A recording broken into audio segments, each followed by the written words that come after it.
el día de hoy venimos a presentar. Buenas tardes, profesor Giovanni Godoy. El día de hoy venimos a presentar el cerebro, sus partes, funciones y patologías. El grupo está conformado por María Esther Delgado, María Fernanda Perdomo, Don Eggy López y quien le habla, Dalit Daza. Nervioso. El cerebro es el principal del sistema nervioso central. El peso promedio está entre 1.3 y 1.5 kilogramos. El cerebro es el órgano más importante del cuerpo humano. Su función es controlar los movimientos voluntarios, el habla, la inteligencia, la memoria, las emociones y procesar la información que recibe a través de los sentidos. Los tres principales componentes del cerebro es el cerebelo, que es el centro de coordinación, integra la información que recibe los 5 sentidos y hace que el movimiento sea fluido y coordinado. El tronco encefálico controla las funciones vitales, latido cardíaco y respiración. El sueño vigila núcleos nerviosos de los sentidos, los movimientos de la cabeza y del cuello.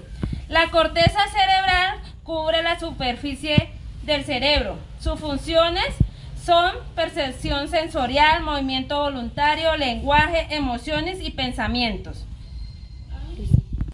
El cerebro cuenta con 2 hemisferios, el derecho y el izquierdo. El hemisferio derecho controla el lado izquierdo del cuerpo. Su función es intuitivo, creativo, pasional, imaginativo, sentimental. El hemisferio izquierdo controla el lado derecho del cuerpo. Su principal función es el del habla. En este hemisferio encontramos lo lógico, lo científico, lo verbal, lo matemático, lo analítico y es el responsable de la memoria a largo plazo. El cerebro cuenta con 4 lóbulos: el frontal, el parietal, el temporal y el occipital. El frontal es el lóbulo que relaciona con todos los impulsos, el juicio, la producción del lenguaje, la memoria funcional, el comportamiento sexual y la socialización y espontaneidad. En el lóbulo parietal encontramos todo lo que se tiene sobre el conocimiento, los números, las relaciones y la manipulación de los objetos. En el temporal, su principal función tiene que ver con la memoria. Este lóbulo implica el recuerdo de palabras y nombre de los objetos. Y en el lóbulo occipital implica toda la capacidad para ver, interpretar lo que vemos. Ahora yo les voy a hablar de las enfermedades del cerebro, degenerativas y enfermedades infecciosas cerebrales. Las enfermedades neurodegenerativas, lesión o destrucción de un segmento del sistema nervioso central que con el pasar del tiempo aumenta los efectos negativos sobre funciones de la célula, estructura de tejidos y órganos. La mayoría de estas enfermedades tienen una causa genética que alteran el ADN, que en algún momento se vuelve una lesión y esta da lugar a un síntoma. Las infecciosas se dan por una amplia variedad de bacterias, virus, parásitos, hongos frecuentes, parásitos, y según la parte afectada del cerebro recibe el nombre de la enfermedad. Dentro de esta se encuentra la meningitis, que es la inflamación del encéfalo y afecta el tejido delgado que lo rodea. Está la encefalitis, que es la inflamación del cerebro entre sí y afecta los lados y la parte posterior del cerebro. Están el absceso cerebral, que es la acumulación de células y líquidos. Las enfermedades neurodegenerativas están la Parkinson, que afecta la función motora y se da por falta de la dopamina. Esta se encuentra en la sustancia negra en la parte posterior interna del cerebro. Está la ataxia cerebrosa, que afecta la coordinación, los movimientos musculares voluntarios y se ubican en el cerebelo, que es esta parte pequeñita. Está la Alzheimer, que afecta el hipocampo y la corteza entorrinal, que es la que forma los recuerdos. Está la enfermedad de Huntington, que afecta la coordinación y los movimientos se ubican los ganglios basales. Enfermedades congénitas. Son defectos congénitos del encéfalo y la médula espinal. Se producen en el desarrollo fetal temprano o tardío. Los síntomas más comunes incluyen discapacidad intelectual, parálisis, incontinencia o pérdida de sensibilidad en algunas partes del cuerpo. Entre estas enfermedades está la disrafia encefálica, que es un defecto de nacimiento raro en el tubo neural que afecta el encéfalo. Se producen durante la tercera o cuarta semana de embarazo. Entre estas producen pérdida de la fuerza en los miembros inferiores y superiores, el uso no coordinado de los músculos y la cabeza es de tamaño inusualmente pequeña.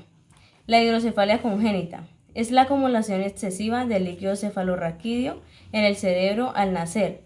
Pueden aumentar la presión en el cerebro, lo que provoca daño cerebral, problemas mentales y físicos. Los quistes congénitos son causados por el desarrollo anormal del cerebro y la médula espinal cuando el feto se está formando durante el embarazo.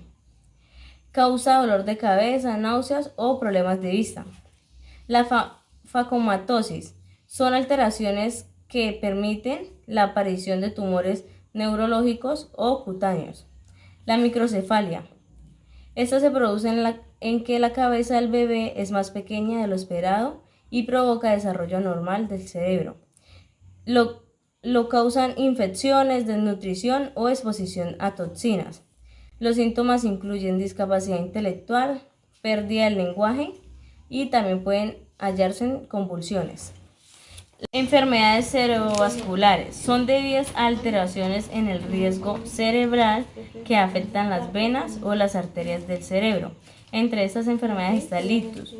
Es la muerte de una parte del cerebro por la falta del riesgo sanguíneo en la zona. Causa problemas para ver, hablar o expresarse, o también para movilizar una parte del cuerpo.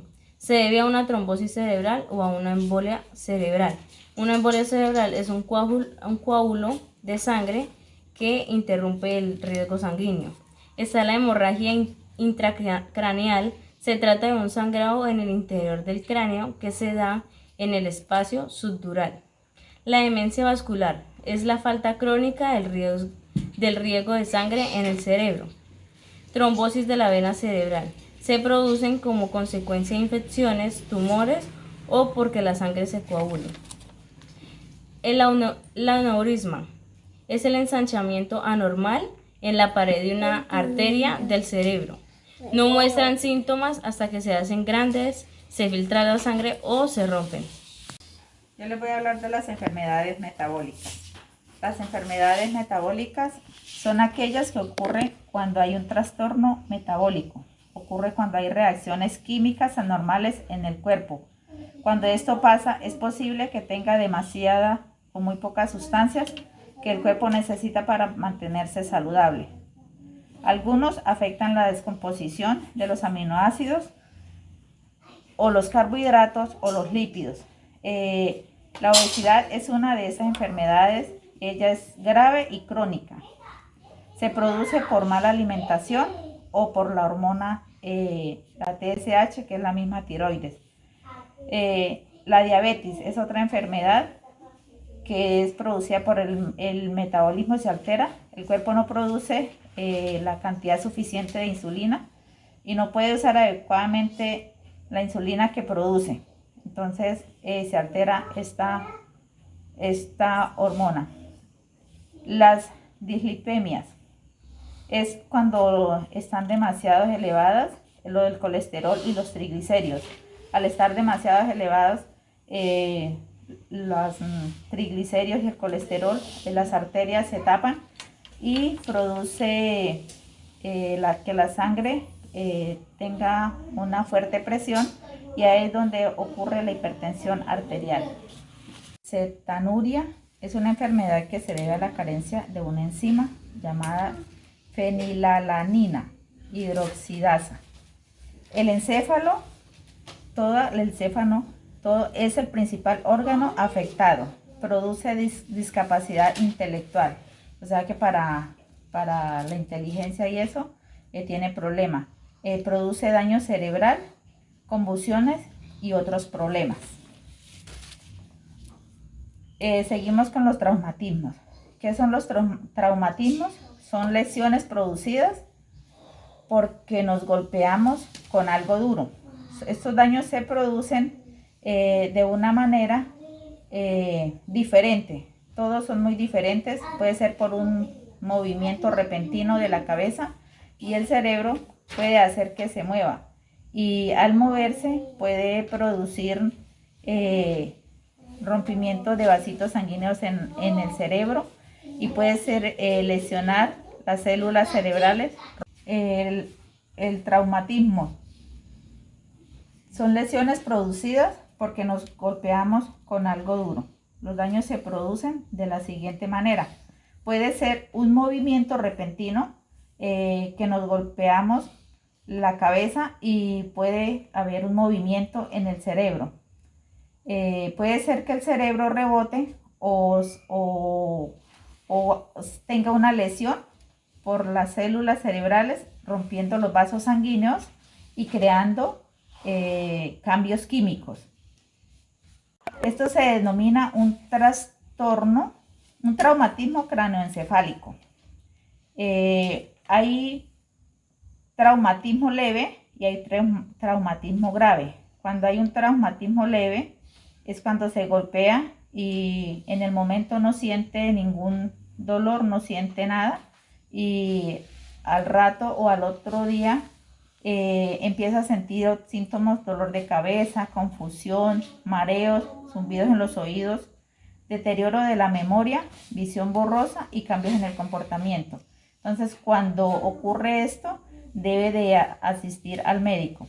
Pero hay otros traumatismos, que es cuando es más grave, que los golpes son más duros y a veces no se siente en el momento, no se ven por fuera, no se ven heridas. Entonces, pero en el fondo han habido problemas más fuertes. Pero se producen vómitos, dificultad para hablar, problemas con el pensamiento y muchas veces hasta la muerte. A veces aparentemente no hay lesión, pero el golpe ha dañado estructuras profundas. La lesión cerebral traumática puede ser por una bala o un objeto que penetra el cerebro o cráneo. Hay eventos que producen un trauma, como las caídas, la violencia, las colisiones con un vehículo, lesiones deportivas, estallidos de explosivos. Estos eventos pueden producirnos traumas en diferentes partes del cerebro. No puede ser no hay parte fija, sino cualquier parte donde pueda ser golpeado o puede ser movido. Es la parte donde puede suceder. La muerte cerebral es cuando no hay actividad en el cerebro ni en el tronco encefálico, entonces se declara la muerte cerebral. Y por último, las recomendaciones para tener una buena salud mental: tener una alimentación sana, hacer ejercicio físico a diario, asistir al médico periódicamente. Gracias.